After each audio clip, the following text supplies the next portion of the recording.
Hello বন্ধুরা, নতুন ব্লগে তোমাদের স্বাগতম। তো ঘুম থেকে উঠেই ঘন্টুকি আর সুন্দরীকে একটু দেখে নিলাম, তারপরে গেটটা খুললাম, তারপরে গিয়ে বাইরের গেটটা খুলে বাইরের ঠান্ডা বাতাসটা একটু নিয়ে নিলাম। এই দেখো আমাদের টগর ফুলের গাছ রয়েছে।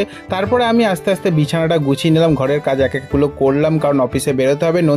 নন্দিনীর কাজ করতে ব্যস্ত, নিচে রয়েছে মায়ের সাথে। তো এই ঘন্টুকা সুন্দরীকে নিয়ে একটুখানি কেত মেরে সেলফি টেলফি তুলে নিয়ে তারপরে ঝাঁটাটাকে হাতে নিলাম, ঘরটা ঝাঁট দেবো। তার আগে একটুখানি কম্পিউটারে গান চালিয়ে নিলাম, কারণ গান না চালালে আমার কাজ ঠিকঠাক করতে ভালো লাগে না। তো নন্দিনীর কাজে ব্যস্ত, দেখতেই পাচ্ছ জামা কাপড় মেলছিল ছাদে।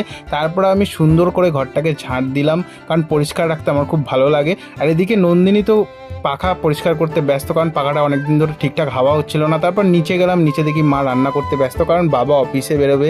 বাবা এদিকে রেডি হচ্ছিল অফিসে বেরোবে বলে, এদিকে আমিও রেডি হয়ে গেলাম আর নন্দিনীও রেডি হয়ে গেল। তারপরে ঝটপট রেডি হয়ে গিয়ে সোজা রওনা দিলাম অফিসের উদ্দেশ্যে। তারপরে অফিস থেকে বাড়ি এসে নন্দিনী রেডি হয়ে গেল, আমিও রেডি হয়ে গেলাম, কারণ আমাদের নেমন্তন্ন ছিল বিথিদের বাড়িতে।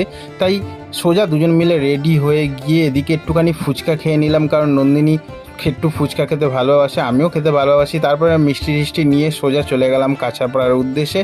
তো চলো বিথিদের বাড়ি এবার যাওয়া যাক।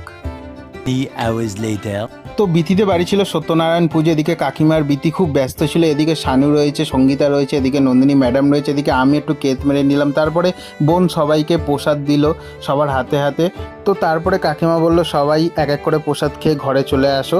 তারপরে আমরা ঘরের দিকে গেলাম। এই দেখো এদিকে সঙ্গীতা বসে, এদিকে নন্দিনী বসে, এদিকে শানুও বসে রয়েছে। তো বাড়িতে ছিল পুজো বিথিদের, প্রচুর লোকজন এসেছিল, তোমরা বুঝতেই পারছো। এদিকে আমরা তো খুব মজা করছিলাম, এদিকে বিথিও চলে এসছে, দেখতেই পাচ্ছ।